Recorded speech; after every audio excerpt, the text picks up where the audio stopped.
We have a guest coming on board here locally, which I think is fantastic, and you're going to be doing a great interview. We have a very interesting guest. Her name is OLGA RAVASSI, and she's an individual that is from Serbian descent. So she has a very good and interesting perspective from the opposite side, the receiving end of our foreign policy.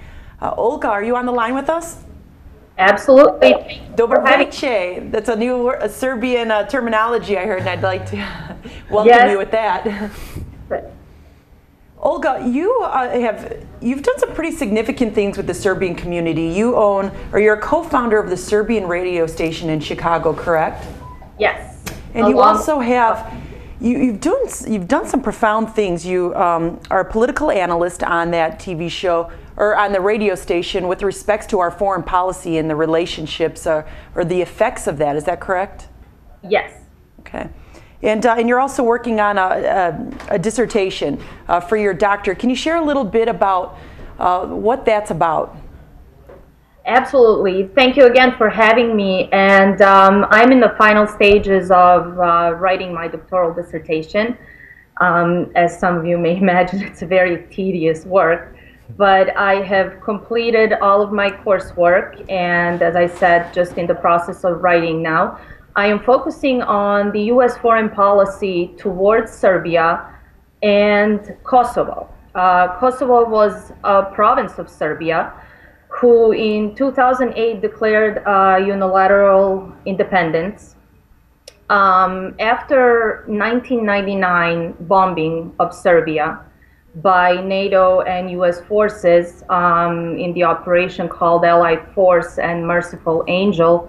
Ironically, there was nothing merciful about it because there were so many civilian casualties. And from that point on, we have learned to use this term collateral damage regarding the civilian casualties.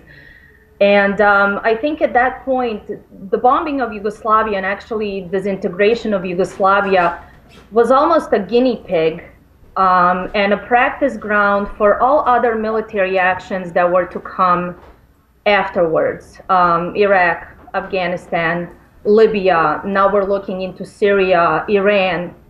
There are some commonalities between all these countries that were the target of the NATO and U.S. foreign policy.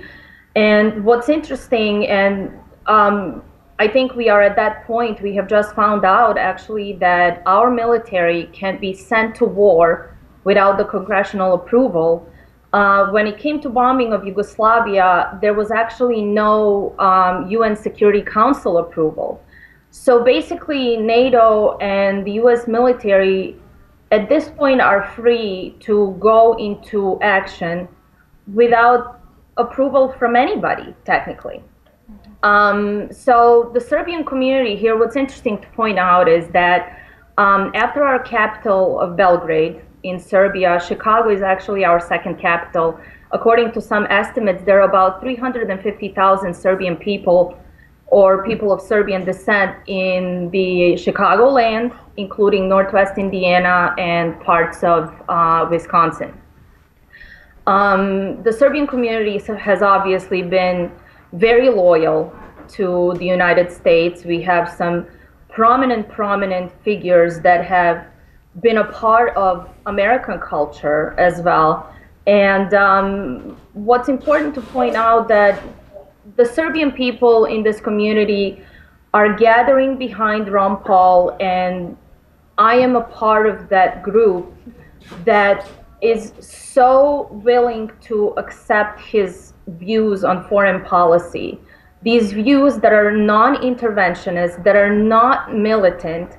And, you know, the things that people often say, oh, he's an isolationist, I think we need to really distinguish between isolationism and non-militarism. And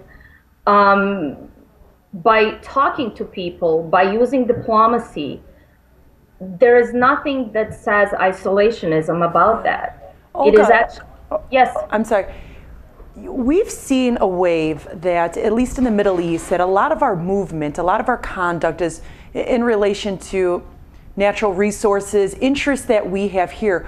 what do you think, we have our message that we get from our media, which we've seen is not necessarily, and more often not, the truth. From your perspective, what was the reason that we, took preemptive measures against Serbia along with the UN? Well, the mainstream media has represented the situation in Kosovo, who at this point, many people are not, and we have discussed this before, many people are not really familiar with the historical context of this region. And the historical context of this region is centuries old. So we cannot resolve these problems just by military force, because forcing somebody to act a certain way actually deepens this conflict. And the mainstream media has presented this conflict as a humanitarian intervention to protect the Albanian minority who lives in Kosovo. The Albanian minority in the province of Kosovo during the time of Yugoslavia has had a very loose autonomy, which means they had their own schools, they had their own hospitals, they could utilize their own language, they had their own representatives. What was very interesting is that over the years and decades, Albanian migrants have been moving into Kosovo illegally.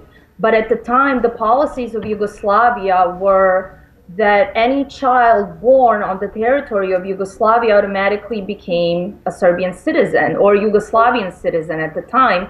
So given the fact that most Albanians were also Muslims and some of them did practice polygamy, there was a huge actually growth of their population compared to the Serbian population, who on average has 2 or 3 children.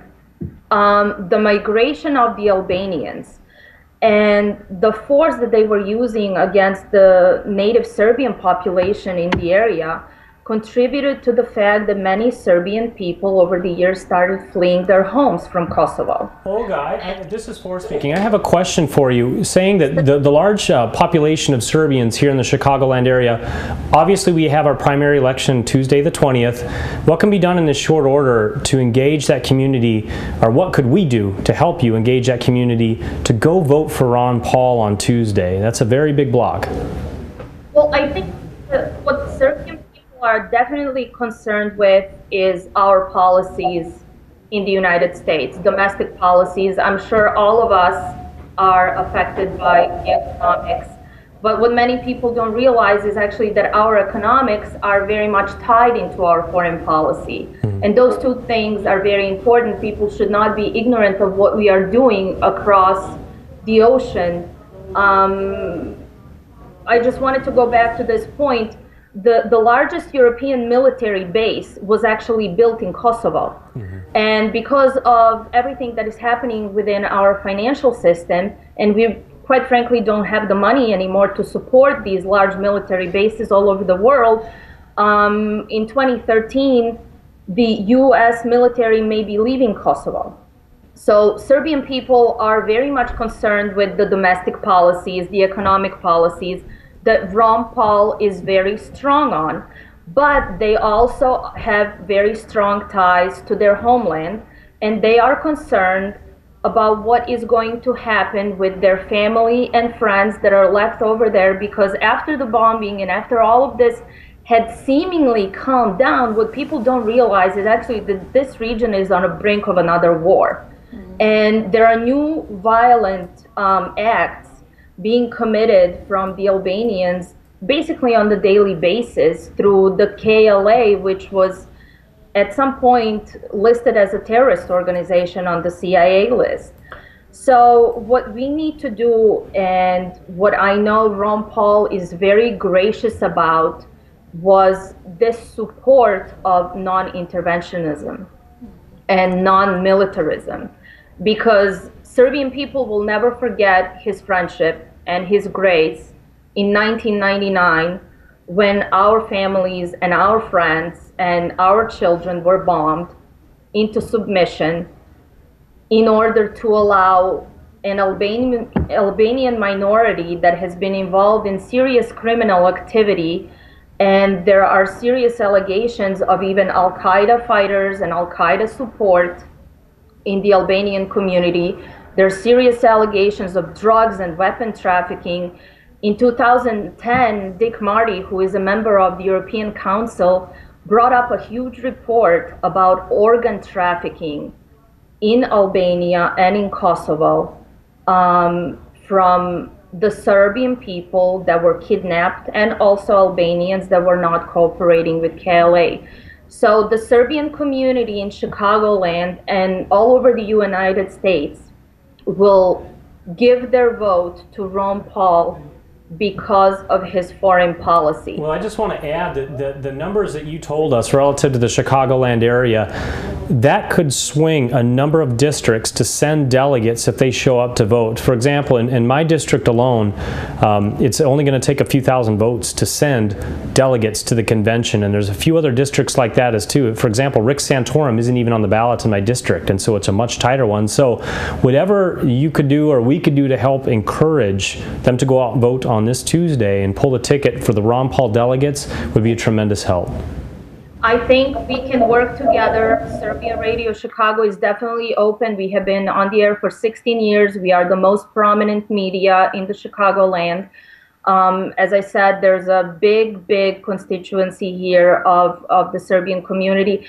And it's important to point out not only the Serbian community, but as Yugoslavia disintegrated, many people from former Yugoslav republics moved here. Croatians, Bosnians, Montenegrians, Macedonians, all these people listen to Serbian Radio Chicago. We all speak the same language, or a different dialect of the same language. And all of these people can really find something tremendously important in Ron Paul's policies. And I am encouraging tonight everybody who is listening from the Balkan Peninsula, from our part of the world, to go out and give their vote to Ron Paul, because he has been the voice of reason. He has been the voice who has been protecting the world from all this militarism that I think people are really sick and tired of.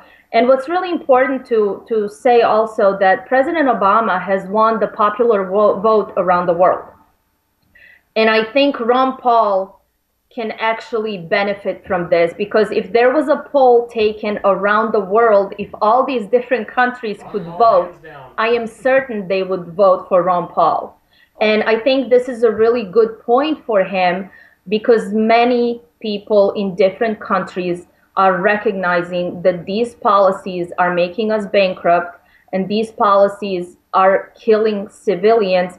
And unfortunately, average American citizens are now on the receiving end of these negative sentiments towards all of us as Americans. You know, an average American tourist will go to Europe and they're frowned upon because everybody thinks that America is contributing, or the American policies are contributing to all the negativity that is going on in the world. And unfortunately, the policymakers are not on the receiving end of this, but an average citizen who really is in the same boat as everybody else in the world. Olga, back in the 1990s when we were bombing Serbia, do you recall at that time, you know, did Ron Paul take an active stance at that time in support, or, you know, in some regards protecting the Serbian community, or in opposition of what we were doing? Do you recall, you know, what his position was at that time, or if he was, you know, an active participant in speaking against that? Absolutely. And for those of you who are really interested in this, there are wonderful clips on YouTube of Ron Paul speaking to Congress and being, again, that voice of reason, asking American government to speak to the Serbian government, to find some common ground and not to bomb Serbia, because Serbia has always been a traditional friend and an ally of the American people. We have gone through World War I and World War II as friends, as allies, as people who were always on the side of freedom and liberty. And Ron Paul has been so gracious to respect this history. And I think what's very important is not that only he knows history, he respects it. Unlike Newt Gingrich, who calls himself a historian, and he certainly knows a lot about it, but I don't think he has that deep-rooted respect for it. Yeah. Ron Paul respects history, and he draws conclusions from history, trying to find solutions to conflicts through diplomacy, through strategy, through dialogue, rather than military intervention. So yes, to answer your question, he was very, very vocal in Congress, speaking against this military operation that took place in Serbia, that unfortunately took away many, many civilian casualties, and against all military conventions. Geneva Convention, at that time, cluster bombs were used and depleted uranium.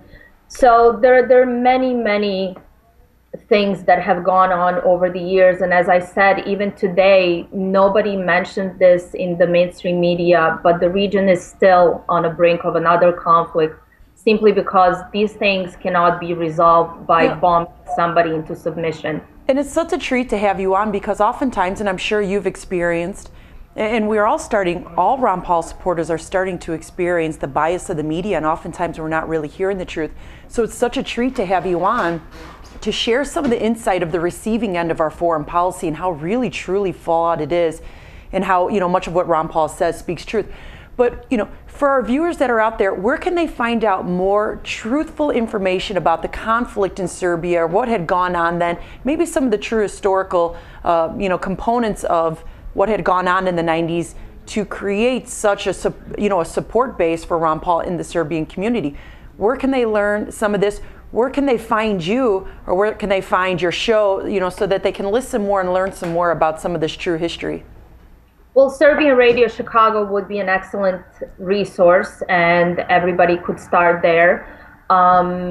They could get in contact with me and anybody else that is at the radio station. We have a wealth of information here through the Serbian Orthodox Church, who is also very prominent in this community. So anybody that is interested, again, there's a wealth of information out there on the internet about this conflict. And I think slowly the geopolitical system is changing, but not fast enough. And I think we are, again, all of us together as people, we are on the losing end of these military interventions. So if anybody is interested, we are open to share any information we can with you. And again, we want to encourage everybody to go out there and vote for Ron Paul, because he is the only voice of reason and the only voice that the world needs right now. Because from Yugoslavia